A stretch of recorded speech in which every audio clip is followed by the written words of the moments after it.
Uma boa tarde a todos, que Deus em sua infinita bondade, Jesus Cristo, nosso Mestre, Frei Fabiano, abençoe esse nosso encontro. Nós hoje trouxemos do livro Instante da Vida, que é a psicografia do Chico pelo espírito do irmão X, e justamente o primeiro capítulo que fala Encontro em Hollywood, que é um relato sobre a Marilyn Monroe, que é bastante interessante. Aqui é um repórter brasileiro desencarnado, né? Que ele estava ali caminhando no cemitério onde a Marilyn Monroe havia sido enterrada. Ele estava ali com um amigo, quando de repente eles comentam: numa esquina que se alteava com o terreno, duas laranjeiras ornamentais guardavam acesso para o interior de pequena construção que hospeda as cinzas de muitas personalidades que demandaram além, que já desencarnaram, sob o apreço do mundo. A um canto li a inscrição Marilyn Monroe, 1926-1962. Surpreendido, perguntei a Clinton, um dos amigos que nos acompanhavam: estão aqui os restos de Marilyn, a estrela do cinema cuja história chegou até mesmo ao conhecimento de nós outros, os desencarnados de longo tempo no mundo espiritual? Vejam que até no plano espiritual, a morte dela ali teve também ali uma repercussão bastante grande. Sim, respondeu ele. Não se detenha, porém, a tatear-lhe a legenda mortuária. Ela está viva e você pode encontrá-la aqui e agora. Como? Ele perguntou. O amigo indicou um frondoso olmo chinês, que é uma árvore, né? Cuja galharia compõe esmeraldino refúgio no largo recinto, e falou: ela descansa, de certo em visita de reconforto e reminiscência. Então ela estava ali, naquele mesmo ambiente, numa visita, né, de lembranças, de recordações que certamente para ela naquele contexto, naquele momento teria algum ganho. A poucos passos de nós, uma jovem desencarnada, mas ainda evidentemente enferma, repousava a cabeceira loura no colo de simpática senhora que a tutelava, que cuidava dela. Marilyn Monroe, pois era ela. Exibia a face desfigurada e os olhos tristes. Informados de que não seria lícito, seria permitido abordá-la para alguns momentos de conversa, aproximamo-nos respeitosos. Clinton fez a apresentação e aduzi: sou um amigo do Brasil que desejava ouvi-la. Um brasileiro a procurar-me depois da morte? Ela disse. Sim, e por que não? A sua experiência pessoal interessa a milhões de pessoas no mundo inteiro. Ela diz, mas foi uma experiência fracassada. Ele diz, uma lição talvez. E ela pergunta, em que poderia ser útil? A sua vida, é dito a ela, influenciou muitas vidas, e estimaríamos receber, ainda que fosse um pequeno recado da sua parte, para aqueles que lhe admiraram os filmes e que lhes recordam no mundo a presença marcante. Quem gostaria de acolher um grito de dor? Ela diz. A dor instrui, ele responde a ela. Ela fala, eu fui uma mulher como tantas outras, não tive tempo nem disposição para cogitar de filosofia. Mas fale mesmo assim, ele diz. Bem, ela diz, diga então às mulheres que não se iludam a respeito de beleza e de fortuna, emancipação e sucesso. Isso dá popularidade, e a popularidade é um trapézio no qual raras criaturas conseguem dar espetáculos de grandeza moral incessantemente no circo do cotidiano. Admite desse modo que a mulher deve permanecer no lar de maneira exclusiva? É perguntado a ela. Ela responde, não tanto. O lar é uma instituição que pertence à responsabilidade tanto da mulher quanto do homem. Quero dizer que a mulher lutou durante séculos para obter a liberdade. Agora que a possui nas nações progressistas, é necessário aprender a controlá-la, a administrá-la. A liberdade é um bem que reclama senso de administração, como acontece ao poder, ao dinheiro, à inteligência. Então vejam que ela não diz na visão dela, que a mulher deve permanecer exclusivamente no lar, que isso é uma função no lar tanto do homem como da mulher. Isso vem mudando muito nos últimos anos, né? Nos últimos tempos. A gente percebe de uma maneira cada vez mais intensa o homem participando muito ali do lar, da educação dos filhos. Se antes ele tinha um papel mais de provedor e a mulher cuidar exclusivamente dos filhos, da casa, hoje essas funções já são bem compartilhadas. Até pela necessidade econômica, muitas mulheres acabam trabalhando fora e a gente percebe felizmente ali os homens ajudando, participando até das tarefas domésticas. E esse período de pandemia, ele evidenciou isso, mesmo para aqueles que não ajudavam, uma parcela grande começou ali a participar desses trabalhos ali domésticos e até valorizar mais o trabalho da própria mulher. Então, uma mulher não deve ficar exclusivamente em casa, como ela fala, mas a mulher tem conquistado tem tido grandes conquistas, mas ela fala que há necessidade de administrar isso, né? Como ela diz isso não só em relação à liberdade, mas ao poder, ao dinheiro, à inteligência, que são questões que podem, se bem administrados, fazer um bem enorme ali à coletividade, né? Quem detém o poder, a influência, quem tem o dinheiro, que pode usar ali de uma maneira tão benéfica ali para uma sociedade inteira, para aqueles que convivem, o empresário, o industrial, quantas famílias são ali sustentadas, a própria inteligência, né, que pode ser ali um bem, um patrimônio do espírito que, se bem utilizado, pode ajudar os outros, mas o oposto também é verdadeiro. Nós podemos canalizar o poder, podemos canalizar o dinheiro pensando somente em si ou só na própria família, e a inteligência, que ela pode ser compartilhada ou ela pode se tornar ali um instrumento de domínio, um instrumento de vaidade, de orgulho, que pode ali nos prejudicar bastante. Então, enfim, depende do direcionamento que se dê ao que nós recebemos na vida, não as coisas em si, mas qual o rumo, qual é o uso que cada um faz ali daquilo que recebeu, daquilo que conquistou. E ele diz: pensei em alguns momentos na fama daquela jovem que se apresentara à terra inteira dali mesmo em Hollywood e a juntei. Miss Murray, quando se refere à liberdade da mulher, você quer mencionar a liberdade do sexo? Ela diz: especialmente. Por que? Ele pergunta. Concorrendo sem qualquer obstáculo ao trabalho do homem, ela diz, né?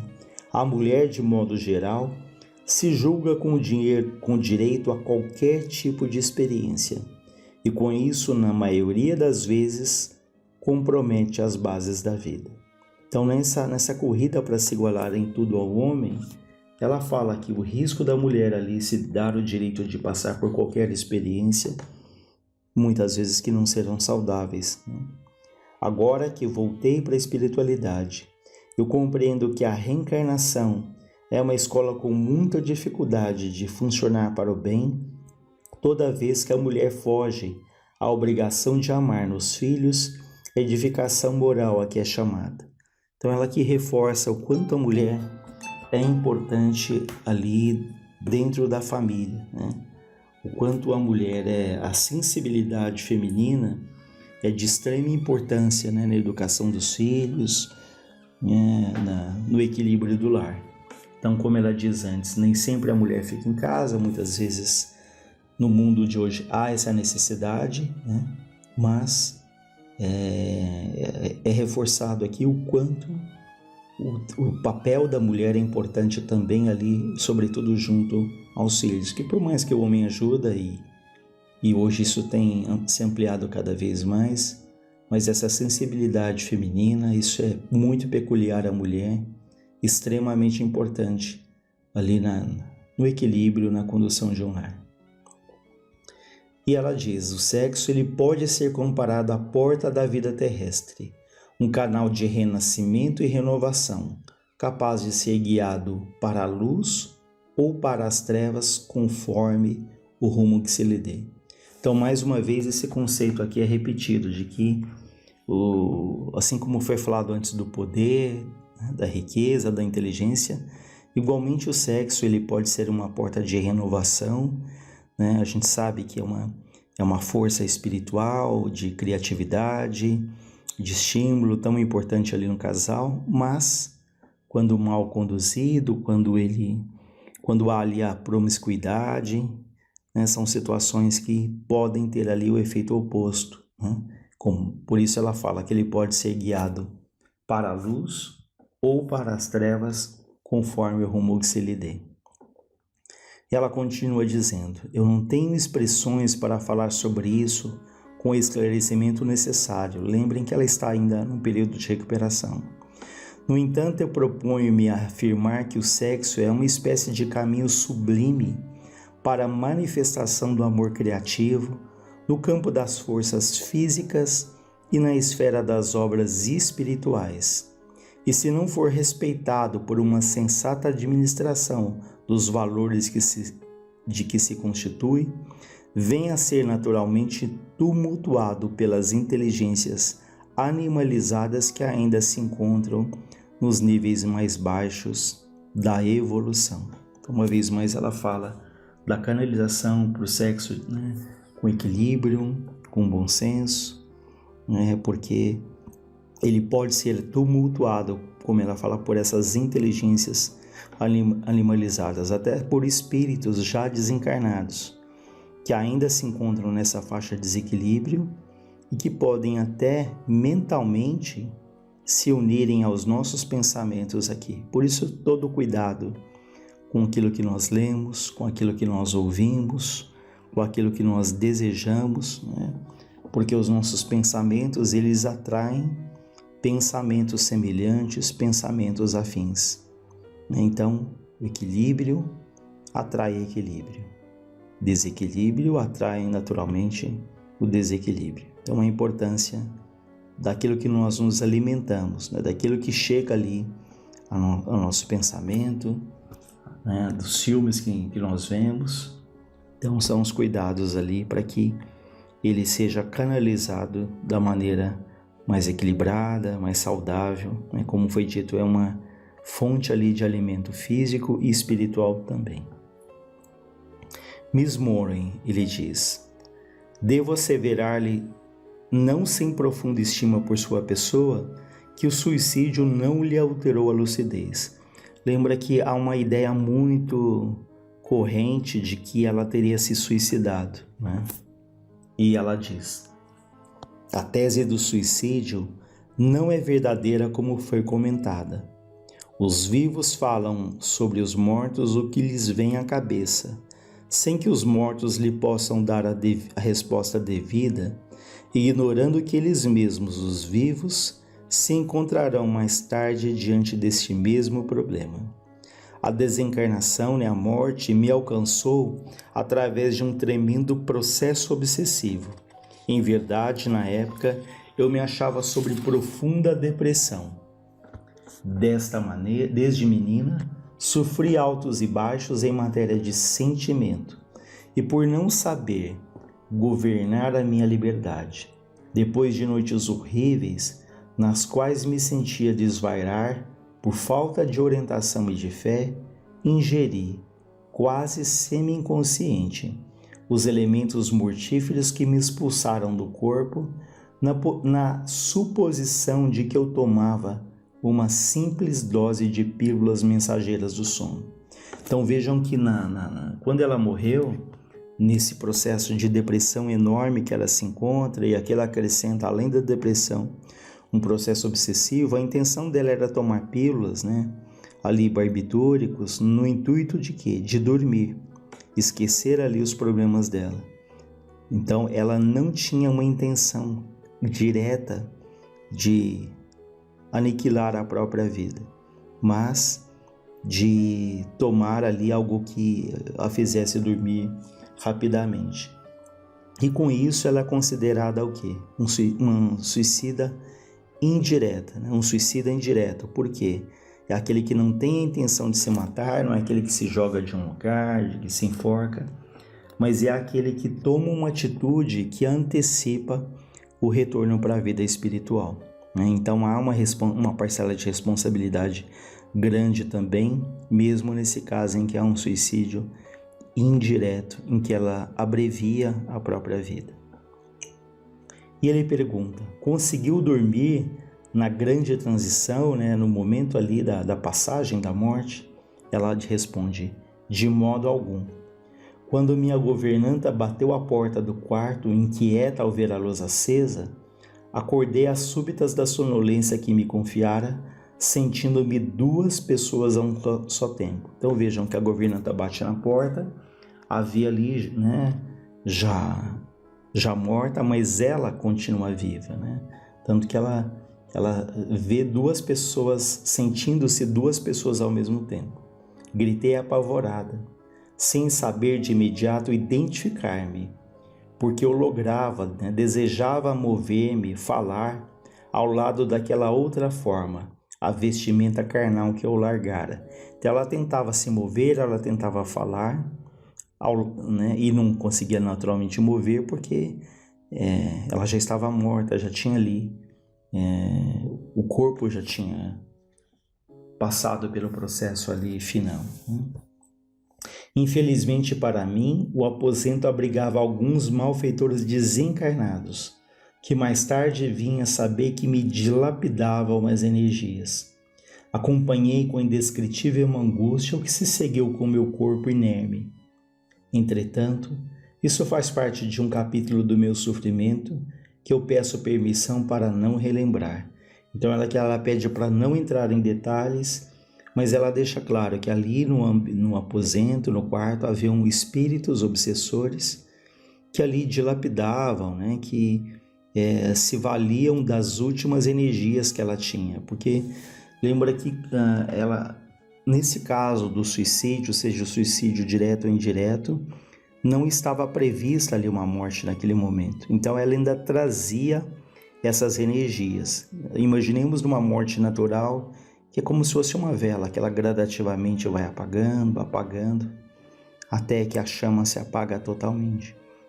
No caso de um suicídio, seja um suicídio direto ou indireto, quando não se tem intenção de matar, ainda há energia. É como se pensássemos num carro cujo tanque está cheio de combustível, né, que poderia rodar ali 500 quilômetros.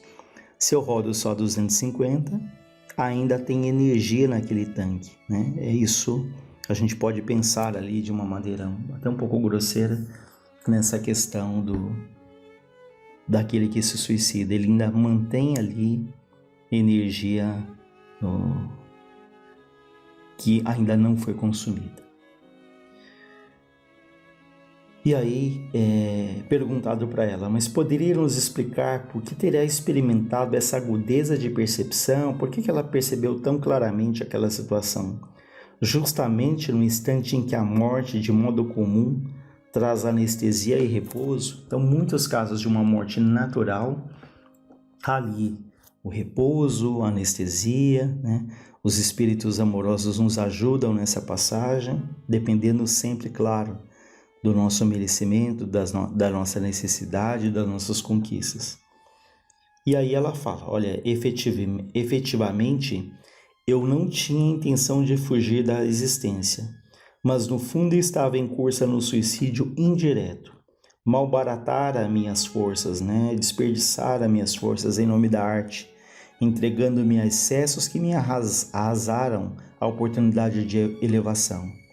Ultimamente fui informada por amigos daqui que não me foi possível descansar após o desencarne, enquanto não me desvencilhei da influência perniciosa de espíritos vampirizadores, a cujos propósitos eu aderira por falta de discernimento quanto às leis que regem o equilíbrio da alma. Ela diz que acredita que hoje a obsessão entre as criaturas humanas é um flagelo muito pior que o câncer. E para finalizar, em função do tempo, ele pergunta quais são os objetivos dela. Ela diz: na condição de doente, primeiro eu quero melhorar-me. Em segunda, como aluna do educandário da vida, preciso repetir as lições e provas que falhei. Por agora eu não devo e nem posso ter outro objetivo que não seja de reencarnar, lutar, sofrer e reaprender. Então vejam que todas as vezes que nós pensamos na Marilyn Monroe, para muitos vem aquela imagem da sensualidade, né? Dos filmes, mas aqui a gente vê claramente o relato de uma mulher ali profundamente angustiada, depressiva. Então isso nos faz ali ter uma outra visão, uma outra abordagem desse espírito. Da mesma maneira, isso serve para tantas situações que julgamos tanto as pessoas, mas raramente sabemos ali as angústias que elas carregam. Então, finalizando, nós agradecemos muito a Deus, pedindo que nos abençoe, que tenhamos aí um ótimo final de semana.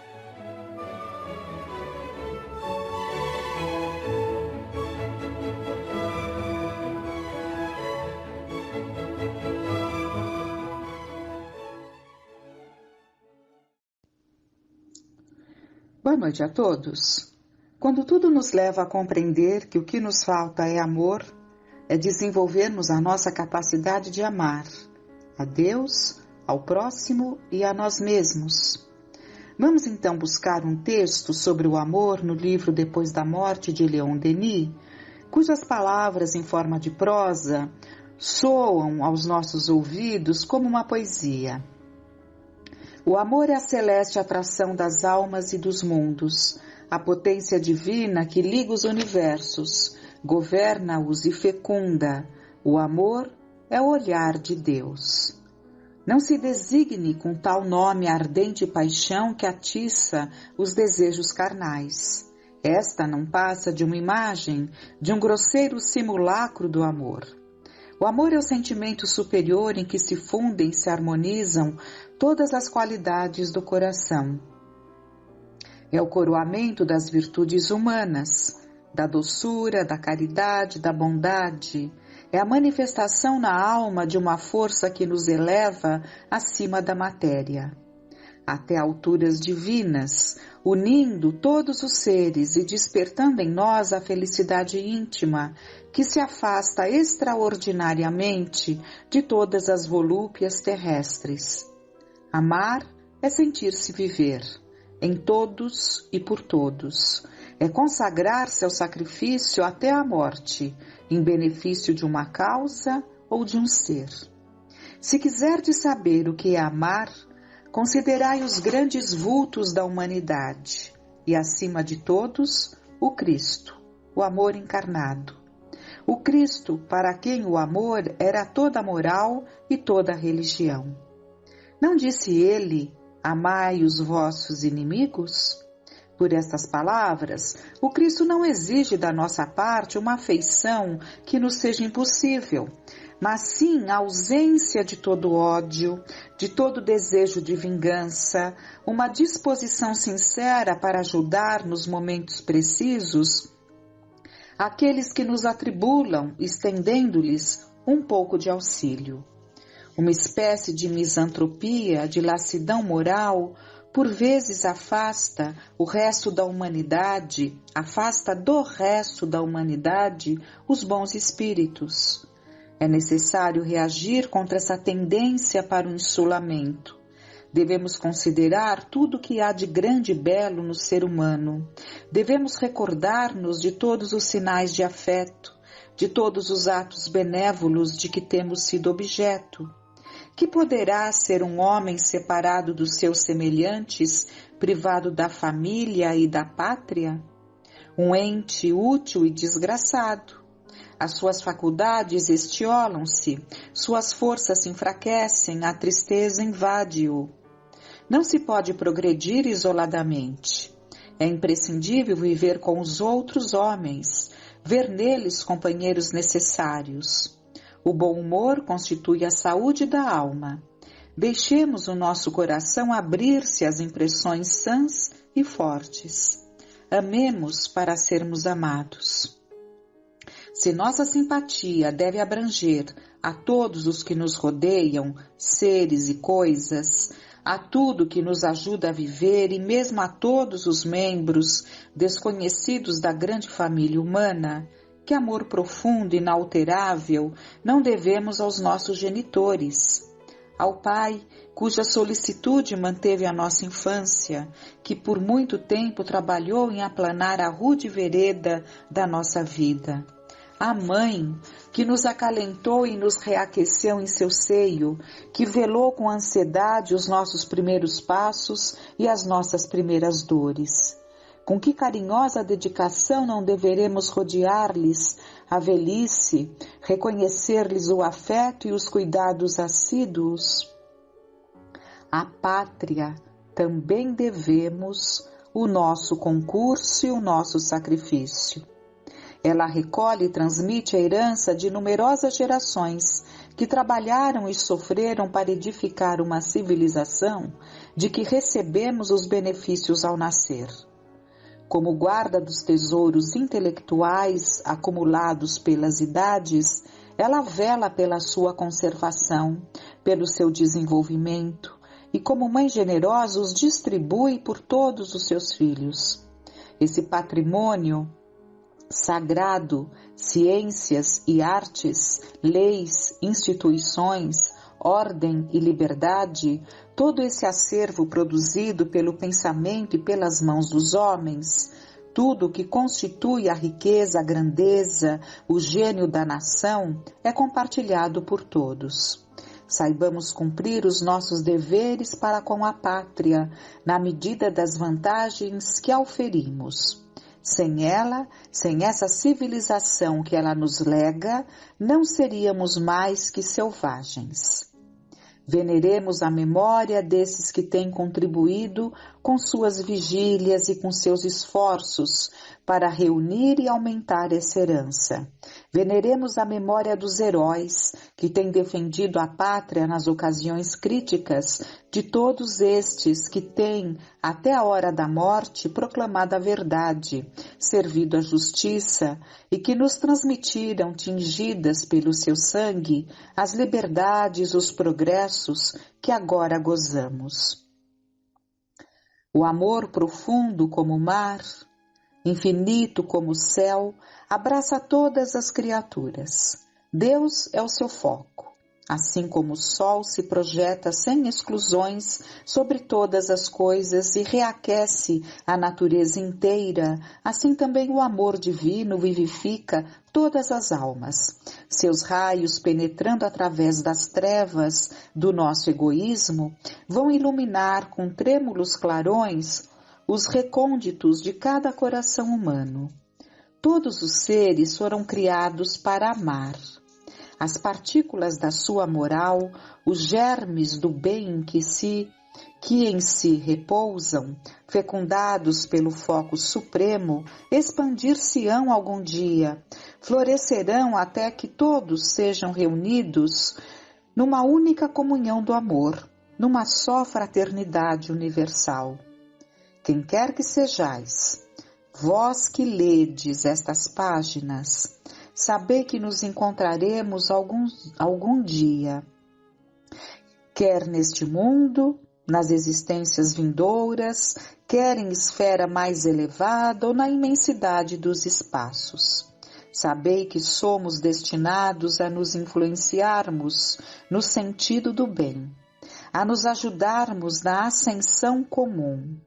Filhos de Deus, membros da grande família dos espíritos marcados na fronte com o sinal da imortalidade. Todos somos irmãos e estamos destinados a conhecermos-nos, a unirmos-nos na santa harmonia das leis e das coisas, longe das paixões e das grandezas ilusórias da terra. Enquanto esperamos esse dia, que meu pensamento se estenda sobre vós como testemunho de terna simpatia. Que ele vos ampare nas dúvidas, vos console nas dores, vos conforte nos desfalecimentos e que se junte ao vosso próprio pensamento para pedir ao Pai comum que nos auxilie a conquistar um futuro melhor. Então, em tempos que vemos a tentativa de desconstrução da nossa história, como se a história de um povo não se caracterizasse por erros e acertos individuais e coletivos, levando-se em conta o contexto histórico e as condições evolutivas de cada povo em determinada época. Especialmente em certas datas, somos levados a pensar mais demoradamente naqueles homens corajosos que abriram os caminhos para que pudéssemos nos retemperar nestas terras brasileiras. Foi da vontade do Pai e de Jesus que nos afastássemos do velho mundo, longe do cenário de tantos erros clamorosos em que tanto sangue foi derramado, para que nas terras novas e promissoras abríssemos um novo caminho. Tudo foi meticulosamente planejado, e era preciso então que alguém de muita envergadura criasse as condições propícias para tão grande empreendimento. Eis então que em 1394, como filho de Dom João I e de Dona Filipa de Lencastre, nasce o heróico infante de Sagres, que operou a renovação das energias portuguesas, expandindo as suas possibilidades para além dos mares. Dom Henrique retorna ao plano espiritual no ano de 1460, não antes de deixar para o mundo inteiro um sentimento de amor ao desconhecido. Ele trazia a certeza da existência das terras maravilhosas, cuja beleza haviam contemplado os seus olhos espirituais no passado longínquo. O pensamento do infante inspirava-se no seu grande e profundo amor a Deus e a Portugal, como se deduz de uma carta de Dom Afonso V, seu sobrinho, datada de 22 de outubro de 1443, na qual pode-se ler que o infante Dom Henrique desenvolvia suas atividades em tais empreendimentos, entendendo que fazia serviço a Nosso Senhor. Como terceiro filho de Dom João, poderia viajar de corte para corte como fazia seu irmão Dom Pedro, mas recusou todas as ofertas da Inglaterra, da Itália e da Alemanha, e escolheu a vida de um estudioso e de um homem de mar, retirando-se cada vez mais do mundo conhecido para poder descobrir o desconhecido. Dispunha o infante Dom Henrique de elevados rendimentos, o que lhe possibilitou o estabelecimento com valiosos equipamentos e instalações, tais como um observatório astronômico, o primeiro instalado no país, um paço, uma capela, uma vila para auxiliares, estaleiros, arsenais, etc. Faziam-se estudos de matemática, de náutica, de geografia, de astronomia, de cosmografia, de comércio, etc. Daí saíram os maiores navegadores do século XV, e tais foram os feitos náuticos alcançados por súditos portugueses e espanhóis, que os respectivos países obtiveram o título de honra de rainhas do mar. Em 1458, vibrante de entusiasmo e de destemor, o infante Dom Henrique, com seus navios, alcança Alcácer Seger, que seria para ele o Canto do Cisne, porque em 1460 ele parte da terra. Mas tudo estava traçado, e tudo prossegue com Dom Manuel o Venturoso. Relata-se que as falanges de navegadores do infinito se desdobram povoando as noites de Cabral de sonhos sobrenaturais, e insensivelmente as caravelas inquietas cedem ao impulso de uma orientação desconhecida, afastando-se dos caminhos das Índias. Uma angustiosa expectativa toma conta daqueles homens rudes que se viam perdidos entre o céu e o mar. Mas a assistência espiritual do mensageiro invisível, que de fato era ali o divino expedicionário, derrama um claror de esperança em todos os ânimos. As primeiras mensagens da terra próxima recebem-nas com alegria indizível. As ondas se mostram agora a miúde, qual concha, qual colcha caprichosa de folhas, de flores e de perfumes. Avistam-se os píncaros elegantes da plaga do cruzeiro, e em breves horas Cabral e sua gente se reconfortam na praia extensa e acolhedora. A quantos então devemos a nossa história? Foram tantos, são tantos e serão tantos, mas nunca devemos nos esquecer desses homens corajosos que desbravaram os mares desconhecidos com enormes chances de naufragarem ou serem presos, que tinham quantas vezes na própria urina a água que os mantinha vivos. E foi assim que o minúsculo Portugal, através de 3 longos séculos, embora preocupado com as fabulosas riquezas das Índias, pôde conservar contra flamengos e ingleses, franceses e espanhóis a unidade territorial de uma pátria com 8,5 milhões de quilômetros quadrados e com 8.000 quilômetros de costa marítima. Nunca houve exemplo como esse em toda a história do mundo. As possessões espanholas se fragmentaram, formando cerca de 20 repúblicas diversas. Os estados americanos do norte devem sua posição territorial às anexações e às lutas de conquista. A Louisiana, o Novo México, o Alasca, a Califórnia, o Texas, o Oregon surgiram depois da emancipação das colônias inglesas. Só o Brasil conseguiu manter-se uno e indivisível na América, entre os embates políticos de todos os tempos.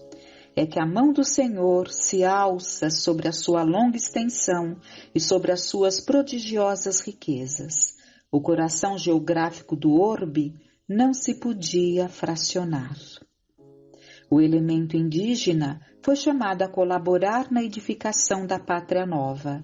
Almas bem-aventuradas pelas suas renúncias se corporificaram nas costas da África, flagelada e oprimida, e juntas a outros espíritos em prova, formaram a falange abnegada que veio escrever, na terra de Santa Cruz, com os seus sacrifícios e com os seus sofrimentos, um dos mais belos poemas da raça negra em favor da humanidade. Foi por isso que o Brasil, onde confraternizam hoje todos os povos da terra, e onde será modelada a obra imortal do Evangelho do Cristo, muito antes do Tratado de Tordesilhas, que fincou as balizas das possessões espanholas, trazia já em seus contornos a forma geográfica do coração do mundo. Quero encerrar com um pequeno texto que tenho anotado, sem que me lembre de onde o tirei. A alma brasileira é ardente, porque ela traz a alma generosa da Mãe Negra.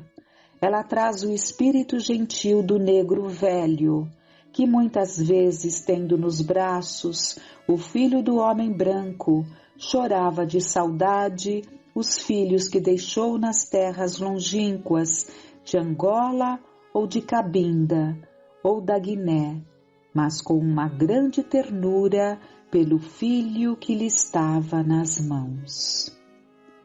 Tenhamos uma noite de paz.